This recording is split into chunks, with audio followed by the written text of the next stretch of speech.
le monde, bienvenue dans une toute nouvelle vidéo. Aujourd'hui, on va parler des parcs d'attractions que je veux visiter, ou du moins que je veux visiter en 2023. C'est parti, let's go! Alors comme je vous le disais dans l'intro, aujourd'hui je vais vous parler des parcs d'attractions que j'aimerais visiter pour cette année, pour cette saison 2023. C'est vrai qu'il y a pas mal de parcs d'attractions que j'ai déjà fait et que j'aimerais revisiter cette année et d'autres que je ne connais pas encore et que j'aimerais aller cette fois-ci les visiter pour la toute première fois. Donc si ce genre de vidéo vous plaît, n'hésitez pas à me le dire en commentaire ou en mettant un pouce en l'air. Et également n'oubliez pas de vous abonner à la chaîne en activant la cloche de notification pour recevoir une notification à chaque nouvelle vidéo. Donc on commence sans plus tarder, c'est parti. Donc dans un premier temps, je vais vous parler des deux parcs d'attractions où je suis sûr d'aller étant donné que j'ai un pass annuel dans les deux parcs en question. Ça sera Disneyland Paris et le Futuroscope. Donc pour l'année 2023 à Disneyland Paris, il y a quelques petites nouveautés, quelques petites choses qui vont se passer. C'est pas vraiment des nouveautés, il y en a une principalement. Avec en premier le retour du spectacle des 30 ans Dream and Shine Brighter. Mon accent anglais incroyable. Bref, donc il y a ce spectacle que je vais retourner voir très prochainement parce que c'est vraiment un spectacle incroyable. Et puis cet été au Walt Disney Studio, il y a un tout nouveau spectacle également sur le thème de Pixar qui prendra place au Studio Theater, qui est un théâtre actuellement un peu abandonné où il y a tout sauf des spectacles, mais l'activité va reprendre au sein de ce dernier puisqu'en septembre 2022, lors de la D23 Expo, Josh D'Amaro a annoncé pour les Walt Disney Studios un tout nouveau spectacle sur Pixar, et donc j'ai trop hâte de voir ce spectacle. À ce qui paraît, il va être digne du spectacle de Mickey le Magicien, qui est un spectacle incroyable et qui est l'un des meilleurs spectacles de Disneyland Paris. Donc j'ai vraiment très hâte de découvrir le tout nouveau show Pixar. Ensuite, pour le Futuroscope, il y a également une nouveauté normalement qui devrait arriver pour la saison de 2023 avec l'ouverture de l'attraction Les Mystères du Cube. Donc c'est, si je ne dis pas de bêtises, une attraction qui était déjà existante auparavant au Futuroscope, qui a fermé normalement en fin 2020 et qui devrait revenir sous une toute nouvelle version. Donc c'est normalement un spectacle. J'avoue que je n'ai pas trop d'informations sur cette attraction là, mais en tout cas tout ce que je sais c'est qu'elle est censée réouvrir courant 2023. Et puis cet été il y a également les Ecologes qui ouvrent au Futuroscope, qui est le deuxième hôtel du Futuroscope qui va ouvrir. Donc là j'ai vraiment envie de déjà voir à quoi ça va ressembler, de pouvoir me promener dans les allées de cet hôtel.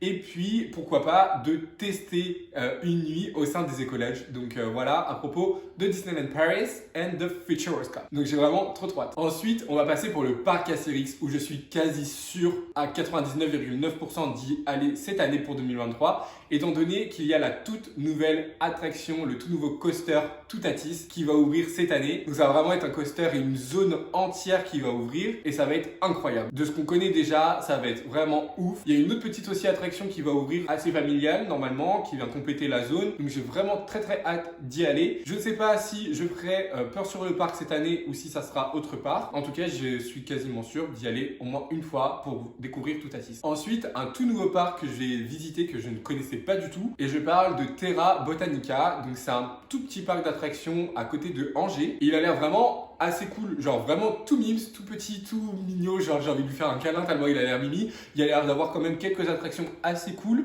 même si c'est pas des attractions avec des coasters de ouf, machin et tout, mais ça a l'air assez cool. Il y en a certaines que j'étais en mode ah ouais quand même, genre j'ai envie de voir à quoi ça ressemble. Et puis ça a l'air pas très cher, il me semble que c'est entre 25 et 30 euros je crois le billet d'entrée. Donc pour des parcs régionaux, c'est vraiment le prix en général qui est classique. Et puis il y a aussi toute une partie sur des jardins, sur les fleurs, Botanica, hein, donc à un moment donné la botanique. Hein. Enfin, je vais pas vous apprendre la langue française, mais en tout cas, c'est un parc d'attractions que j'ai vraiment hâte de découvrir. Normalement, on devrait visiter pour le printemps 2023 avec Thomas. Donc je vous ferai un vlog bien évidemment sur cette découverte de ce parc d'attractions. Ensuite, j'aimerais énormément retourner au PAL. Donc c'est un parc d'attractions et animalier qui se situe à Dompierre-sur-Bresse. Mais en tout cas, c'est pas très loin de chez mes parents. C'était un parc régional dans lequel on est allé plusieurs fois. J'y suis allé au moins 3-4 fois et c'est vraiment trop cool. La dernière fois que j'y suis allé, c'était en 2020. Et là, il y a une nouvelle attraction qui va ouvrir et qui vient remplacer en fait le cinéma 4D à la base. Et ça va être une attraction qui est dans le même esprit que Buzz l'éclair en fait. Il me semble que c'est une attraction où on va devoir tirer sur des cibles avant de gagner des points. Donc ça va être vraiment cool à découvrir. Et puis voilà, j'ai une affection un peu particulière pour ce parc étant donné que c'est un parc d'attractions que je vais, comme je vous disais, depuis que je suis tout petit. Et puis ça fait quand même 3 ans où je suis pas allé. Donc j'aimerais vraiment y retourner. Mais bon, le problème c'est que c'est super loin pour moi maintenant habitant à Poitiers. Donc j'aimerais beaucoup, mais c'est vraiment pas sûr du tout que je puisse visiter ce parc là en 2023, mais en tout cas j'espère. Ensuite j'ai un parc, pas vraiment d'attraction mais un parc à thème qui est un peu mon plaisir coupable, j'avoue, et je vais parler du Puy du Fou. Donc j'avoue que si je regarde juste le parc en lui-même, c'est un parc que j'aime beaucoup étant donné qu'il sort de l'ordinaire puisqu'il propose que des spectacles. Les spectacles sont grandioses, majestueux et incroyables, et il y a eu quelques petits changements et un nouveau spectacle qui arrive pour la saison 2023. En dehors du nouveau spectacle qui arrive pour 2023 qui sera situé normalement à côté du dernier panache, il me semble. Après j'ai pas trop regardé en termes d'histoire sur quel parc, enfin sur de quoi ça va parler en gros, mais en tout cas ça me hype vraiment de découvrir un nouveau spectacle au Puy du Fou puisqu'ils sont vraiment très forts là-dedans. Il y a également le Signe du Triomphe qui a une nouvelle histoire maintenant, donc j'ai vraiment envie de découvrir aussi cette nouvelle version revisitée du Signe du Triomphe qui est vraiment incroyable. Et puis j'aimerais énormément revoir la Cinécénie. Je l'ai vu une fois, c'était